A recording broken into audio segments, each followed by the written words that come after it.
Hello students, how are you all? Hope you all are fine and doing good. Today we will continue chapter 4 of history in the earliest city. As we have read in the previous video that the earliest city in the Indian subcontinent emerged around 4700 years in the region drained by Indus and its tributary in the northwest. Harappan cities were well planned. Cities were divided into two parts, as you can see. This is the first part and this one is the second part. So east part was larger and lower, where people used to live here, and the west part was smaller but higher. That was called a citadel. So what is citadel? Citadel was fortified structure designed to give protection during battle. It had public buildings, granaries, temples and workshops. Citadel of Mohenjo-daro had the great bath. Now moving on to the structure of the houses, drains and the streets. So most of the houses were 1 or 2 storied. So either there was 1 floor or 2 floor. Most of the houses had a center courtyard around which rooms were constructed. The window opened into the courtyard and all the household activities took place in the courtyard. Every house has its own toilet, bathing area along with a well to supply water. All the drains that were present were covered, and in between the drains you had the inspection holes, and these inspection holes could be opened in order to clean the drains. Again you had small drains that connected to the bigger drains. So there was a kind of well maintained drainage system for the waste that was there. It shows that the people were very conscious about the sanitation and the hygiene. Now coming to the next topic, how was the life in city? It is assumed that Harappan city was a very busy place. The rulers of the region were mainly engaged in construction activities. So they wanted the region to have a kind of a good construction.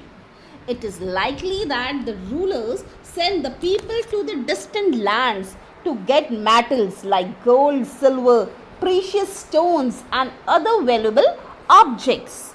Then you have scribers. The scribers were the people who wrote and prepared the seals.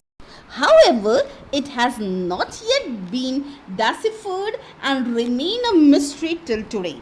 If this script will deciphered, we shall be able to know much more about the people of Harappan civilization. Then you have a craft persons. They were creating the toys for the children. Mainly the toys were made of terracotta. The toys were like small clay cart, bullock cart, ship, boats, figure of animals. Now coming to next topic, crafts. Now what was the craft in the city? So there were weighing tools. So weight were mainly of stone, and that stone was mainly church stone. The weights and the measurement were in the multiple of 16. Then you have small beads that were formed for ornaments purpose, for creating necklace and decoration. So these beads were made of carnelian. What is carnelian, beta? It is a semi-precious stone consisting of a red dull color. So from each and every bead you had wire that passed on, and there was a creation of jewelry and ornamental design by these beads were prepared. Then the copper and the bronze was mainly used for weapon tools, ornaments and vessels. The rulers in the region used the ornaments and vessels of gold and silver.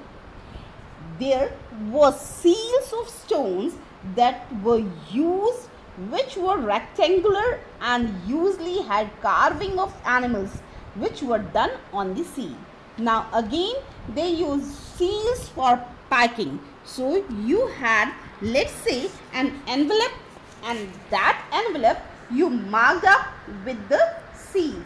The seals that they created, they just stamped those seals on the envelope so that it proved that packing could not be broken off, and these seals were unique again to the Harappan civilization.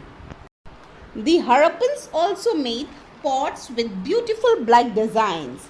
Cotton was grown at Mehergarh from about 7,000 years ago, and this cotton was used for creating clothes. Then you had cotton rolls, and for cotton rolls you need spindles. We call them as spindle holes, and these spindle holes along which the thread was tied were made of terracotta and fennec. So what is fennec? It is a bit artificial substance which was made with gum and sand.